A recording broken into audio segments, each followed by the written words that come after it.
എല്ലാവർക്കും ECT സ്റ്റഡിയുടെ പുതിയൊരു ക്ലാസ്സിലേക്ക് സ്വാഗതം. അപ്പൊ നമ്മൾ 6th ബേസിക് സയൻസിന്റെ ചാപ്റ്റർ ആയിരുന്നു പഠിച്ചുകൊണ്ടിരുന്നത്. അപ്പൊ അതിന്റെ ബാക്കി ഭാഗങ്ങൾ നമുക്കിന്ന് പഠിക്കാം. അപ്പൊ നമ്മൾ കഴിഞ്ഞ ക്ലാസ്സിൽ സെല്ലുകൾ എന്താണെന്നും അതുപോലെ മൈക്രോ സെല്ലുലാർ ഓർഗാനിസം എന്താണെന്നും യൂണിസെല്ലുലാർ ഓർഗാനിസം എന്താണെന്നും ഒക്കെ പഠിച്ചായിരുന്നു. അപ്പൊ നമ്മൾ അതിനകത്ത് പഠിച്ചായിരുന്നു നമ്മൾ ഹ്യൂമൻസ് ഏതിനകത്താണ് വരുന്നത്, മൾട്ടി സെല്ലുലാർ ഓർഗാനിസത്തിനകത്താണ് വരുന്നതെന്ന് പഠിച്ചായിരുന്നു. അത് എന്തുകൊണ്ടാണ്? നമ്മുടെ ശരീരത്തിൽ ഒന്നിലധികം, അതായത് ഒരുപാട് സെല്ലുകൾ ഉള്ളതുകൊണ്ട് ബഹുകോശ ജീവിയാണ് നമ്മളും. അതായത് ഒരു മൾട്ടി സെല്ലുലാർ ഓർഗാനിസം ആണ് നമ്മളും. അപ്പൊ പുസ്തകത്തിൽ ഒരു ക്വസ്റ്റ്യൻ കിടപ്പുണ്ട്, അത് നമുക്ക് അതൊന്ന് ഡിസ്കസ് ചെയ്യാം. വേറെ ഒന്നുമല്ല ക്വസ്റ്റ്യന്, നമ്മൾ വളരുന്നതിനനുസരിച്ച് നമ്മുടെ ശരീരത്തിനകത്തെ സെല്ലുകളും വളരുമോ എന്നാണ് ചോദിച്ചിരിക്കുന്നത്. ഒരിക്കലും അങ്ങനെ സംഭവിക്കത്തില്ല. നമ്മൾ വളരുന്നതിനനുസരിച്ച് നമ്മുടെ ശരീരത്തിനകത്തുള്ള സെല്ലുകൾ വളരില്ല, പകരം എന്ത് സംഭവിക്കും? നമ്മുടെ ശരീരത്തിനകത്തുള്ള സെല്ലുകളുടെ എണ്ണം കൂടും. ഈ സ്റ്റേറ്റ്മെന്റ് സത്യമാണ് അല്ലെങ്കിൽ ട്രൂ ആണെന്ന് പറയുന്ന അല്ലെങ്കിൽ തെളിയിക്കുന്ന ഒരു എക്സ്പെരിമെന്റ് ആണ് നമ്മൾ അടുത്തതായിട്ട് പഠിക്കാൻ പോകുന്നത്. അപ്പൊ ജസ്റ്റ് നമുക്ക് അതെന്തുവാണെന്നൊന്ന് നോക്കാം. അപ്പൊ നമുക്ക് എക്സ്പെരിമെന്റ് നടത്താനായിട്ട് എന്തെല്ലാം വസ്തുക്കൾ വേണമെന്നാണ് നമ്മുടെ ടെക്സ്റ്റ് ബുക്കിനകത്ത് തന്നിട്ടുള്ളത്. അപ്പൊ എന്തൊക്കെയാ വേണ്ടത്? ഒന്ന് മൈക്രോസ്കോപ്പ് വേണം, പിന്നെ സ്ലൈഡ് വേണം, പിന്നെ പ്യുവർ വാട്ടർ അതായത് ശുദ്ധജലം വേണം, പിന്നെ മെഥലിൻ ബ്ലൂ സ്റ്റെയിൻ വേണം, അതുപോലെ തന്നെ 2 പുതിയ ടൂത്ത് ബ്രഷും കവർ ഗ്ലാസും വേണം. നമ്മൾ ആ ടൂത്ത് ബ്രഷ് യൂസ് ചെയ്തിട്ടാണ് നമ്മുടെ വായ്ക്കകത്തുള്ള സെൽസ്, അതായത് കവിൾ കോശങ്ങൾ അല്ലെങ്കിൽ ചീക്ക് സെൽസ് എന്ത് ചെയ്യാൻ പോകുന്നത്? കളക്ട് ചെയ്യാനായിട്ട് പോകുന്നത്. അപ്പം നമ്മൾ അത് എങ്ങനെയാ കളക്ട് ചെയ്തെന്നാ പറയുന്നത്. ആദ്യം എന്ത് ചെയ്യണം? നമ്മൾ പ്യുവർ വാട്ടർ ശുദ്ധജലം ഉപയോഗിച്ച് വായ നന്നായിട്ട് കഴുകണം. നമ്മൾ എന്തിനങ്ങനെ വായ കഴുകുന്നെന്ന് വെച്ചാൽ നമ്മൾ കഴിച്ച ഫുഡിന്റെ വേസ്റ്റ് ഒക്കെ എവിടെ കാണും? നമ്മുടെ വായ്ക്കുള്ളിൽ കാണും. നമ്മൾ മൈക്രോസ്കോപ്പിലൂടെ നോക്കുമ്പോൾ ചിലപ്പോൾ ആ ഫുഡിന്റെ വേസ്റ്റ് ഒക്കെ ആയിരിക്കും കാണുന്നത്. അങ്ങനെ കാണാതിരിക്കാൻ വേണ്ടിയിട്ടാണ് നമ്മൾ എന്ത് യൂസ് ചെയ്യുന്നത്? വെള്ളം ഉപയോഗിച്ച് നമ്മുടെ വായ നന്നായിട്ട് കഴുകുന്നത്. അത് കഴിഞ്ഞൊരു പുതിയ ടൂത്ത് ബ്രഷ് എടുക്കണം. പഴയ ടൂത്ത് ബ്രഷ് ആകുമ്പം അത് ഒരുപാട് ഉപയോഗിച്ചതൊക്കെ ആയിരിക്കുമല്ലോ. അപ്പൊ അതിനകത്ത് ഒരുപാട് പ്രശ്നങ്ങളും കേടുകളും പാടുകളും ഒക്കെ കാണും. നമുക്ക് നല്ല ഫ്രഷ് ആയിട്ട് വേണം നമ്മുടെ വായിൽ നിന്നുള്ള കോശങ്ങൾ കിട്ടാൻ വേണ്ടിയിട്ട്. അതിനാണ് നമ്മൾ പുതിയ ടൂത്ത് ബ്രഷ് യൂസ് ചെയ്യുന്നത്. അപ്പൊ നമ്മുടെ കവിളിന്റെ അകത്ത്, അതായത് കവിളിന്റെ ഉൾവശം എന്ത് ചെയ്യണം? ചുരണ്ടണം. ചുരണ്ട കീറാനല്ല അവർ പറയുന്നത്.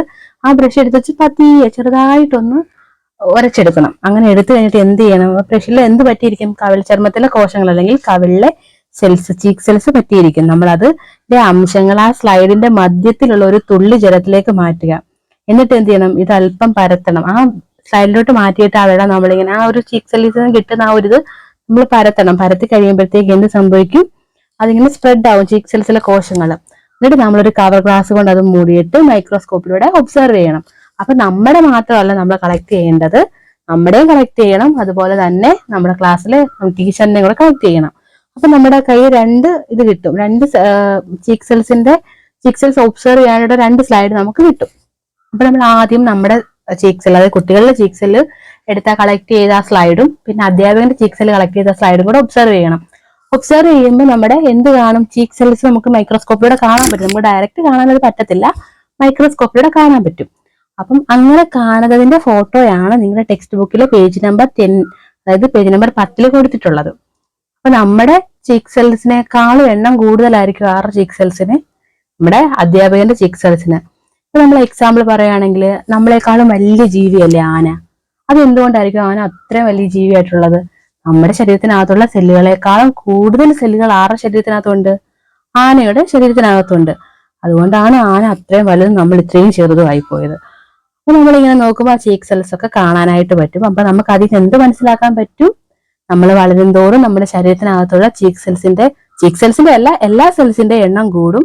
ഒരിക്കലും സെല്ലുകൾ വളരുകയല്ല ചെയ്യുന്നത്, സെൽസിന്റെ എണ്ണം കൂടുകയാണ് ചെയ്യുന്നത്. അപ്പൊ നമുക്ക് അത് മനസ്സിലാക്കാൻ തരാൻ വേണ്ടിയിട്ടാണ് ഈ ഒരു എക്സ്പെരിമെന്റ് നമ്മൾ പഠിക്കുന്നത്. അപ്പൊ ഈ പറഞ്ഞ സെയിം സിറ്റുവേഷൻ ആണ് നമ്മുടെ ടെക്സ്റ്റ് ബുക്കിനകത്ത് ഒരു വീട് വെക്കുന്ന ഫോട്ടോയായിട്ട് ബന്ധപ്പെട്ട് നിങ്ങൾക്ക് തന്നിരിക്കുന്നത്. അതില് നമ്മൾ കണ്ടില്ല, പിക്ചറിനകത്ത് വീട് വെക്കുവാണ്. നമ്മുടെ നാട്ടില് വലിയ വീടുകൾ നിർമ്മിക്കാറുണ്ട്, അതുപോലെ തന്നെ ചെറിയ വീട് നിർമ്മിക്കാറുണ്ട്. ഇപ്പൊ വലിയ വീട് നിർമ്മിക്കുമ്പോൾ വലിയ ഇഷ്ടികയും ചെറിയ വീട് നിർമ്മിക്കുമ്പോൾ ചെറിയ ഇഷ്ടികയാണ് നമ്മൾ യൂസ് ചെയ്യുന്നത്. അല്ല, ചെറിയ വീട് നിർമ്മിക്കുമ്പോൾ ഇഷ്ടികയുടെ എണ്ണം കുറവും, വലിയ വീടാണ് നിർമ്മിക്കുന്നെങ്കിൽ എന്ത് ചെയ്യും? ഇഷ്ടികയുടെ എണ്ണം കൂടുകയും ചെയ്യും. ഇപ്പൊ ഒരു നില വീട് നിർമ്മിക്കാൻ വേണ്ട ഇഷ്ടിക അല്ലല്ലോ, അത്രയും നമ്പേഴ്സിനേക്കാളും ഒരുപാട് ഇഷ്ടിക വേണ്ടേ വലിയ 2 നില വീടുകൾ കെട്ടുവാണെങ്കിൽ? അതുപോലെ തന്നെയാണ് നമ്മുടെ കോശങ്ങളിലെ കാര്യവും. നമ്മൾ വളരുംതോറും എന്ത് ചെയ്യും? നമ്മുടെ കോശങ്ങളിലെ എണ്ണം കൂടിക്കൊണ്ടേയിരിക്കും. നമ്മൾ ചെറുതാവുമ്പോൾ ഉള്ളതിനേക്കാളും കൂടുതൽ കോശങ്ങൾ എപ്പോഴും ഉണ്ടാവും, നമ്മൾ വലുതായി കഴിയുമ്പോൾ ഉണ്ടാവും. നമുക്കത് മനസ്സിലാക്കി തരാൻ വേണ്ടിയിട്ടാണ് പുസ്തകത്തിനകത്ത് അങ്ങനെ ഒരു പേജ് അല്ലെങ്കിൽ അങ്ങനെ ഒരു ഫോട്ടോ അവര് തന്നിരിക്കുന്നത്. അപ്പൊ നമ്മൾ പറഞ്ഞു, നമ്മൾ വളരും തോറും നമ്മുടെ ശരീരത്തിനകത്തുള്ള സെല്ലുകളുടെ എണ്ണം കൂടുമെന്ന് പറഞ്ഞു. അപ്പൊ നമ്മളിപ്പോ എക്സ്പെരിമെന്റ് എടുത്ത സെൽ ഏതായിരുന്നു? ചീക്ക് സെൽ അല്ലെങ്കിൽ കവിൾകോശങ്ങളായിരുന്നു. നമ്മുടെ ബോഡിയിൽ കവിൾകോശങ്ങൾ അല്ലെങ്കിൽ ചീക്ക് സെൽസ് മാത്രമാണോ ഉള്ളത്? അല്ല. നമ്മുടെ ബോഡിയിൽ ബ്ലഡ് സെൽസ് ഉണ്ടെന്ന് നമുക്കറിയാം, നമ്മൾ പഠിച്ചായിരുന്നു നേരത്തെ ക്ലാസ്സുകളിലൊക്കെ. അതിന്റെ കുറച്ച് പിക്ചേഴ്സ് ആണ് നമ്മുടെ ടെക്സ്റ്റ് ബുക്കിനകത്ത് അവർ തന്നിരിക്കുന്നത്. കണ്ടില്ലേ? ബ്ലഡ് സെൽസിന്റെ ഫോട്ടോ അതിനകത്ത് തന്നിട്ടുണ്ട്.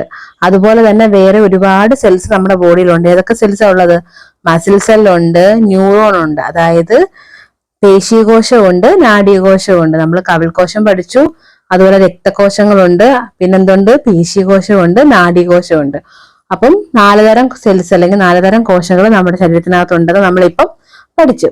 നമ്മൾ പഠിച്ചുള്ള ഇത്രയും കോശങ്ങളൊക്കെ നമ്മുടെ ബോഡിക്കകത്ത് അല്ലെങ്കിൽ സെൽസ് നമ്മുടെ ബോഡിക്കകത്ത് ഉണ്ടെന്ന്. അപ്പൊ ഈ സെൽസിനകത്ത് അല്ലെങ്കിൽ ഈ കോശങ്ങൾക്കകത്ത് എന്തൊക്കെയാണ് ഉള്ളതെന്നാണ് നമ്മൾ ഇനി അടുത്തതായിട്ട് പഠിക്കാനായിട്ട് പോകുന്നത്. അപ്പൊ നമുക്ക് അത് എന്തൊക്കെയാണെന്ന് നോക്കാം. അപ്പൊ നമുക്കറിയാം നമ്മുടെ ബോഡി എല്ലാം എന്തുകൊണ്ടാണ് ഫോം ചെയ്തിരിക്കുന്നത്? സെല്ല് കൊണ്ടാണ്. അപ്പൊ നമ്മുടെ ശരീരത്തിൽ മാത്രമാണോ സെല്ലുകളുള്ളത്? അല്ല. സസ്യങ്ങൾ അഥവാ പ്ലാന്റ്സിന്റെ ശരീരം എന്തുകൊണ്ടാണ് നിർമ്മിക്കപ്പെട്ടിരിക്കുന്നത്? സെൽസ് കൊണ്ടാണ്. അപ്പൊ സെൽസിനെ ആനിമൽ സെല്ലെന്നും പ്ലാന്റ് സെല്ലെന്നും രണ്ടായിട്ട് ഡിവൈഡ് ചെയ്തിട്ടുണ്ട്. നമ്മൾ ഏതിനകത്താണ് പെടുന്നത്? നമ്മൾ ആനിമൽ സെല്ല്. അപ്പം നമ്മുടെ സെൽസിനകത്ത് എന്തെല്ലാം ഭാഗങ്ങളുണ്ടെന്ന് നമുക്ക് അടുത്തായിട്ട് നോക്കാനുള്ളത്. Nucleus, cytoplasm, cell membrane etcetera are some of the important parts of cell. സെല്ലിന്റെ ഏറ്റവും പ്രധാനപ്പെട്ട 3 ഭാഗങ്ങളാണ് ഏതൊക്കെ? Nucleus, cytoplasm, cell membrane. അതായത് മർമ്മം, കോശദ്രവ്യം, കോശസ്തരം എന്നീ 3 ഭാഗങ്ങള് കോശത്തിൽ വളരെയധികം പ്രാധാന്യപ്പെട്ടതാണ് അല്ലെങ്കിൽ പ്രധാനമേറിയതാണ്. അപ്പൊ നമുക്ക് ആദ്യമേ ന്യൂക്ലിയസ് എന്താണെന്ന് നോക്കാം. Nucleus is the centre of the cell, അതായത് നമ്മുടെ കോശത്തിന്റെ കേന്ദ്രം അല്ലെങ്കിൽ നമ്മുടെ സെല്ലിന്റെ സെന്റർ പാർട്ടാണ് ഏത്? ന്യൂക്ലിയസ് അഥവാ മർമ്മം എന്ന് പറയുന്നത്. Cell membrane is the covering of the cell, നമ്മുടെ കോശത്തെ ആവരണം ചെയ്തിരിക്കുന്ന ഒരു സ്ഥലമാണ് എന്ത്? കോശസ്ഥലം അല്ലെങ്കിൽ നമ്മുടെ കോശത്തിനെ കവർ ചെയ്തിരിക്കുന്ന ഒരു പാർട്ടാണ് ഏത്? സെൽ മെംബ്രെയിൻ എന്ന് പറയുന്നത്. അടുത്ത മൂന്നാമത്തെ സൈറ്റോപ്ലാസം എന്താണെന്ന് നോക്കാം. The matrix filled inside the cell membrane is the cytoplasm. കോശസ്ഥലം അല്ലെങ്കിൽ സെൽ മെംബ്രെയിൻ അകത്ത് നിറഞ്ഞിരിക്കുന്ന ഒരു ദ്രാവകം ലിക്വിഡ് ഫോമിലുള്ള ഒരു പദാർത്ഥമാണ് എന്ത്? കോശദ്രാവകം അല്ലെങ്കിൽ സൈറ്റോപ്ലാസം എന്ന് പറയുന്നത്. അപ്പൊ നമ്മൾ പറഞ്ഞു കോശത്തിന്റെ ഏറ്റവും പ്രധാനപ്പെട്ട ഭാഗങ്ങളാണ് ഏത്? Nucleus, cytoplasm, cell membrane. അതായത് മർമ്മം, കോശദ്രവ്യം, കോശസ്ഥലം എന്ന് പറയുന്നത്. സെല്ലിന്റെ സെന്റർ ഭാഗമാണ് ഏത്? ന്യൂക്ലിയസ് അഥവാ മർമ്മം. പിന്നെ കോശത്തിനെ ആവരണം ചെയ്തിരിക്കുന്ന ഒരു ഭാഗമാണ് എന്ത്? കോശദ്രവ്യം അല്ലെങ്കിൽ സെൽ മെംബ്രെയിൻ എന്ന് പറയുന്നത്. പിന്നെ ആ സെൽ മെംബ്രെയിൻ അകത്തുള്ള നിറഞ്ഞിരിക്കുന്ന ഒരു പദാർത്ഥമാണ് എന്ത്? കോശദ്രവ്യം അഥവാ സൈറ്റോപ്ലാസം എന്ന് പറയുന്നത്. അപ്പം ഈ 3 ഭാഗങ്ങളാണ് നമ്മുടെ പുസ്തകത്തിലെ ചിത്രത്തിൽ ആനിമൽ സെല്ലിന്റെ ഒരു ഫോട്ടോ കൊടുത്തിട്ടുണ്ട്, ഒരു ഇമേജ്. അതിനകത്ത് സെൽ മെംബ്രെയിനും സൈറ്റോപ്ലാസവും ന്യൂക്ലിയസും എല്ലാം എന്ത് ചെയ്തിട്ടുണ്ട്? നമുക്ക് മനസ്സിലാക്കാനായിട്ട് അവര് അടയാളപ്പെടുത്തി തന്നിട്ടുണ്ട്. അപ്പൊ നമുക്ക് അതൊന്ന് നോക്കാം.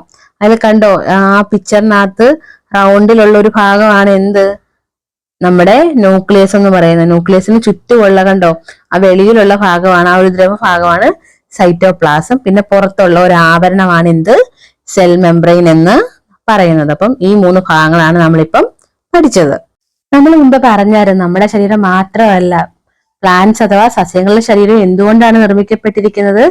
സെല്ലുകൾ കൊണ്ടാണ് നിർമ്മിക്കപ്പെട്ടിരിക്കുന്നത്. അപ്പൊ നമുക്കിനി അടുത്ത പഠിക്കാനുള്ളത് അതാണ്. പക്ഷെ അതിനു മുമ്പ് നമുക്ക് വൈറ്റ് ബ്ലഡ് സെല്ലും ചീക്ക് സെല്ലും തന്നിട്ടുണ്ട്. നമ്മൾ എക്സ്പെരിമെന്റിനകത്ത് അതിനെപ്പറ്റി പറഞ്ഞിട്ടുണ്ടായിരുന്നു. പിന്നെ ജസ്റ്റ് നമുക്ക് അതിന്റെ ഒരു ഫോട്ടോ നമുക്ക് ടെക്സ്റ്റ് ബുക്കിൽ തന്നിട്ടുണ്ടെന്നേ ഉള്ളൂ. എല്ലാവരും അതൊന്ന് നോക്കി മനസ്സിലാക്കി വെക്കണം. ചിലപ്പോൾ എക്സാമിനൊക്കെ ഇതുപോലത്തെ ഇമേജ് വന്നിട്ട് ഐഡന്റിഫൈ ചെയ്ത് പേര് എഴുതാനായിട്ട് പറയുമായിരിക്കും. അതുകൊണ്ട് അതൊക്കെ ഒന്ന് നോക്കി വെക്കുക. അപ്പൊ നമുക്കിനി പ്ലാന്റ് സെൽ എന്തുവാണെന്ന് നോക്കാം. Let us examine the part of a plant. Observe the onion peel through the microscope. Draw the outline of the shape you have observed in your science diary. Compare with the figure given below. നമ്മൾ എന്തോ ചെയ്യാൻ പറഞ്ഞിരിക്കുന്ന ഉള്ളിത്തൊലി ഉണ്ടല്ലോ, നമ്മൾ വീട്ടിലൊക്കെ വാങ്ങിക്കുന്ന സവാള എന്നൊക്കെ പറയും. അതിന്റെ ഒരു ഭാഗം അല്ലെങ്കിൽ ഒരു ഉള്ളിത്തൊലി എടുത്തിട്ട് നമ്മുടെ മൈക്രോസ്കോപ്പിലൂടെ ഒബ്സർവ് ചെയ്യുമ്പം നമുക്ക് പ്ലാന്റ് സെൽ കാണാൻ പറ്റും. അപ്പൊ അതിന്റെ ഒരു ഫോട്ടോയാണ് നമ്മുടെ ടെക്സ്റ്റ് ബുക്കിനകത്ത് തന്നിട്ടുള്ളത്. അപ്പൊ ഈ ഉള്ളിത്തൊലി നമ്മൾ മൈക്രോസ്കോപ്പിലൂടെ ഒബ്സർവ് ചെയ്യാൻ അത് എങ്ങനെയൊക്കെ തയ്യാറാക്കണം എന്നാണ് പറഞ്ഞിരിക്കുന്നത്. ഉള്ളിയുടെ പുറമേ ഉള്ള ഒരു ഉണങ്ങിയ തൊലികൾ കളഞ്ഞ ശേഷം എന്ത് ചെയ്യണം?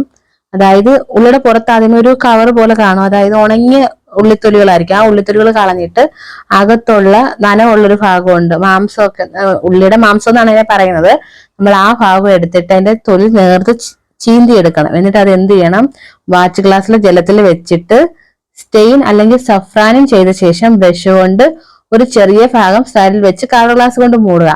അങ്ങനെ ഒബ്സർവ് ചെയ്യുമ്പം കാണുന്ന ഫോട്ടോയാണ് നമ്മുടെ ടെക്സ്റ്റ് ബുക്കിനകത്ത് കൊടുത്തിരിക്കുന്നത്. 2 പടങ്ങൾ കൊടുത്തിട്ടുണ്ട്. ആദ്യത്തിനകത്ത് എന്തോ കാണിച്ചിരിക്കുന്നത് നമ്മൾ ഒബ്സർവ് ചെയ്യുമ്പോൾ ഉള്ള ഉള്ളിയുടെ തൊലിയിൽ കൂടെ കാണപ്പെടുന്ന പ്ലാന്റ് സെൽ അല്ലെങ്കിൽ സസ്യകോശങ്ങളാണ് നമ്മൾ ആ കാണുന്നത്. അതുപോലെ തന്നെ ആ ഉള്ളി നമ്മൾ ഒബ്സർവ് ചെയ്യുമ്പോഴത്തേക്ക് അതിനകത്ത് എന്ത് കാണാൻ പറ്റും? ഗാർഡ് സെൽ അല്ലെങ്കിൽ കാവൽ കോശങ്ങൾ കാണാനായിട്ട് പറ്റും. നമ്മൾ നേരത്തെ പഠിച്ചിട്ടുണ്ട് കാവൽ കോശങ്ങൾ എന്തുവാ, നേരത്തെ ക്ലാസ്സുകളിലൊക്കെ പഠിച്ചിട്ടുണ്ട്. അപ്പൊ നമ്മൾ നോക്കിയപ്പോൾ ഉള്ള ആ ഒരു പ്ലാന്റ് സെല്ലും അതുപോലെ തന്നെ ആനിമൽ സെല്ലും നമുക്ക് 2 എക്സ്പെരിമെന്റ് ഉണ്ടായിരുന്നു.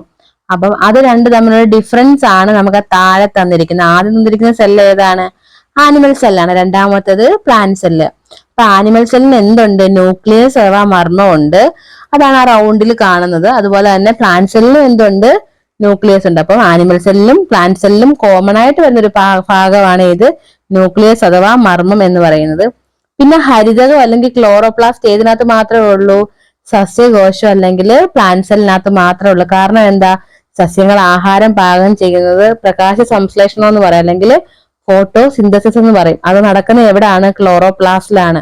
നമുക്ക് അങ്ങനെ നമ്മൾ ആഹാരം പാകം ചെയ്യുന്ന നമ്മുടെ ശരീരത്തിനകത്തല്ലല്ലോ. അതുകൊണ്ട് സസ്യങ്ങൾക്ക് മാത്രമേ എന്തുള്ളൂ? ക്ലോറോപ്ലാസ്റ്റ് അല്ലെങ്കിൽ ഹരിതകം ഉള്ളൂ.